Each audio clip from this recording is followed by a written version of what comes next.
ఉద్యోగ నాయకులకు సంబంధించి మాట్లాడి పిలిపించారన్న విషయం అందరికీ తెలుసు. కానీ ఇక వరుసగా ఎన్నికలు చూస్తే సమీపంలో ఉన్నాయి, 3-4 నెలలు అంతే.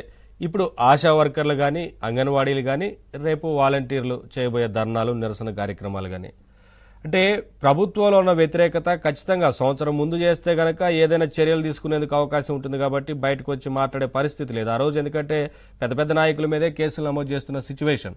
సరే, ఇవాళ సమయం వచ్చింది, ప్రభుత్వంలో లేనప్పుడు హామీలు ఇచ్చారు, ఇప్పటివరకు నెరవేర్చలేదు కాబట్టి ఇప్పుడన్నా నెరవేర్చండి మా న్యాయమైన డిమాండ్లన్నా ఇవాళ ధర్నా చేస్తూ ఉన్నారు. ఎట్లా చూడాలి? ఒకటి, ఎన్నికల్లో ఖచ్చితంగా ఉద్యోగులు తలచుకుంటే పెద్ద ఎత్తున ఓట్లు ఉంటాయి కదా, వారి కుటుంబాలు ఉంటాయి కదా, పెద్ద ఎత్తున అంటే మార్పులకి, ప్రభుత్వాల మార్పుకు కూడా కారణమైనందుకు అవకాశం ఉంటుంది కదా. డెఫినెట్ గా ఉంటది. ఎందుకంటే మనం తెలంగాణ ఎన్నికల్ని చూసాం. కేవలం 1.8%, 1.5% మధ్యనే తేడా వచ్చింది. ఆ విధంగా చూసినప్పుడు ప్రతి ఓటుని కౌంట్ చేసుకోవాల్సిన పరిస్థితి ఇవాళ అటు వైసీపీకి అదే పరిస్థితి ఉన్నది, ఇటు తెలుగుదేశం జనసేన కూటమికి కూడా అదే పరిస్థితి ఉన్నది.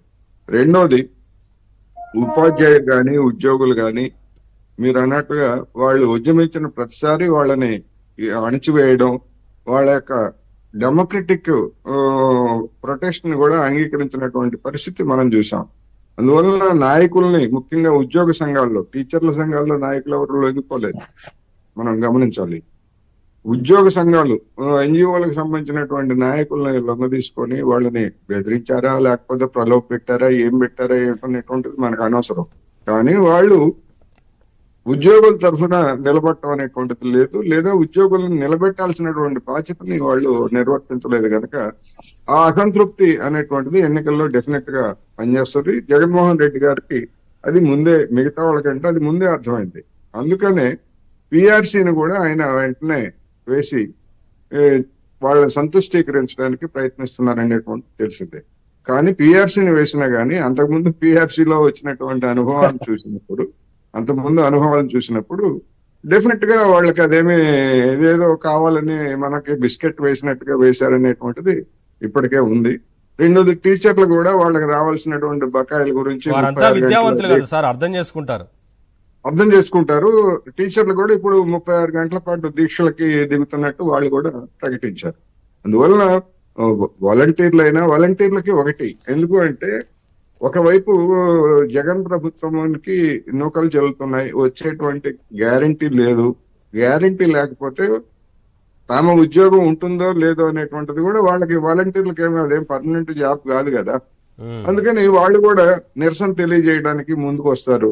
లేదు, ఒకవేళ మళ్ళా వచ్చే కొత్త ప్రభుత్వంలో మళ్ళా తమని వాలంటీర్లుగా నియమించాలని కోరుకునేట్లయితే, ఇదిగో చూడండి మేము జగన్ ప్రభుత్వానికి వ్యతిరేకంగా మేము కూడా గళమిప్పామని చెప్పుకునేటువంటి వాళ్ళు కూడా కొంతమంది ఉంటారు. దాన్నే మనమే తక్కువ అంచనా వేయక్కర్లేదు. ఏమైనప్పటికీ 5,000తోటో లేకపోతే 10,000తోటో జీవితాలు గడవడం అనేటువంటిది గ్రామాల్లో గాని, పట్టణాల్లో గాని ఇవాళ ఉన్నటువంటి పరిస్థితుల్లో అది జరిగేది కాదు. ఎందుకంటే ఒక వాలంటీర్ గా చేరిన తర్వాత ఇంకా శాశ్వతంగా 5,000తోటి బతకమని కనుక చెప్పేట్లయితే ఇక వాడి జీవితం ఎక్కడ, గౌరవప్రదమైనటువంటి జీవితం ఎక్కడ గడుపుతాడు ఏ వాలంటీర్ అయినా? అదేవిధంగా మన సచివాలయాల్లో ఉన్నటువంటి వాళ్ళకి సంబంధించి కూడా వాళ్ళు కూడా ఆందోళనకు సిద్ధం అవుతున్నారు. సంవత్సరాలు గడిచినా గానీ ఇంక్రిమెంట్లు ఇట్లాంటివి ఏమీ వాళ్ళకేమీ ఇవ్వట్లేదు అనేటువంటిది మనకు తెలిసిందే. అందుకని ఇట్లా మొత్తం మీట నొక్కుడుతోనే నాకు లబ్ధి చేకూరుతుంది. అందుకని మిగతా వాళ్ళకి నేను ఏం చేసినా చేయకపోయినా వాళ్ళు నన్ను ఏమీ చేయలేరు. ఆ మీట నొక్కుడుతో లబ్ధి పొందినటువంటి వాళ్ళు నాకు ఓటు బ్యాంక్ గా మారారనేటువంటి ధీమా వైసీపీలో కనిపిస్తా ఉంది. కానీ జరుగుతున్నటువంటి పరిణామాలను చూసినప్పుడు అవన్నీ కూడా క్రమంగా ఆ ధీమా కూడా సడులుతున్నట్టుగా మనకి స్పష్టం అవుతుంది. దానికి ఒక నిదర్శనం ఎమ్మెల్యేలని లేదా ఎమ్మెల్యేలకు ఉద్వాసం చేయడం, లేకపోతే ఒక కాన్స్టిట్యున్సీ నుంచి ఇంకొక కాన్స్టిట్యున్సీకి మార్చడం. ఎందుకు అంటే వాళ్ళ మీద ఉన్నటువంటి వ్యతిరేకతను తగ్గించడానికి. అదేవిధంగా ఎంపీలని ఎమ్మెల్యేలుగా, ఎంపీలు ఇటువంటివన్నీ కూడా పనులు చేస్తున్నారు. కానీ దీనికి ప్రతికూలంగా కూడా మళ్ళా ఆశావహులైనటువంటి వాళ్ళ నుంచి ఏ కాన్స్టిట్యున్సీలో అయితే మార్పు చేశారో ఆ కాన్స్టిట్యున్సీ నుంచి ప్రతిఘటన కూడా వచ్చేటువంటి అవకాశం ఉంది. అందువల్ల ఇవన్నీ కూడా ఏంటంటే, అంటే ఒక దగ్గర మీట నొక్కితే ఇంకొక దగ్గర లైట్ వెలిగినట్టుగా ఒక దగ్గర ఒక మార్పు చేస్తే రెండో దగ్గర దానికి ప్రతికూలమైనటువంటి ఫలితాలు మనకి కనిపిస్తాయి. అందుకని గ్రామాల్లో జరుగుతున్నటువంటి ఈ మథనం, లేకపోతే ఆ, అధికార పార్టీ నుంచి ప్రతిపక్షాల వైపు చేరటం, ఇవన్నీ కూడా సహజంగానే వాలంటీర్ల మీద లేదా ఇతర ఉద్యోగుల మీద సహజంగానే పనిచేస్తాయి. వాళ్ళు కూడా వాయిస్ విప్పుతున్నారు అనేది మనం దీన్ని ఈ పరిణామాలను బట్టి చెప్పొచ్చు. అదే ఇప్పుడు ఎన్నికలు ఉన్నాయి కాబట్టి మీరు అన్నట్లుగా వాలంటీర్లు కూడా వాలంటరీ సర్వీసే కాబట్టి రేపటి రోజున ప్రభుత్వం వస్తే ఏం చేస్తుంది, ఈ వాలంటరీ వ్యవస్థ మీద ఏ నిర్ణయం తీసుకుంటుందా అన్న ఒక భయం వారిలో ఉంటుంది. ఒకవేళ ఇప్పుడు ప్రభుత్వానికి వ్యతిరేకంగా గలం విప్పాం కాబట్టి మేము ఏ ప్రభుత్వం వచ్చినా పనిచేస్తాం అనే రకమైన ఒక స్టేట్మెంట్ ఇచ్చేందుకు కూడా ఛాన్స్ ఉంటుంది. కానీ ఇంకొక అంశం 5,000 రూపాయలే శాలరీ అనే విషయం, పనులు మాత్రం అన్ని రకాలుగా చేయించుకుంటున్నారు. ఏ పని చేయాలో ప్రభుత్వంలో ప్రతి పనిని కూడా వాలంటీర్లకు చెప్తున్నారు. పని భారం పడుతుందని కొంతమంది వాలంటీర్లు కూడా ఇవాళ బహిరంగంగా విమర్శలు చేసి రాజీనామా చేసిన సందర్భాలు కూడా ఉన్నాయి. మరి అది వాస్తవం. వాలంటీర్లైనా లేకపోతే సచివాలయంలో పనిచేసే సిబ్బంది అయినా కానివ్వండి, లేదా ఇప్పుడు అంగన్వాడీలకి వాళ్ళకి నిర్దేశించినటువంటి సంయుక్త పోషకాహారం అందించడం అనేటువంటి దానికంటే మిగిలినటువంటి ఇతర పనులు కూడా అప్పచెప్తున్నారు.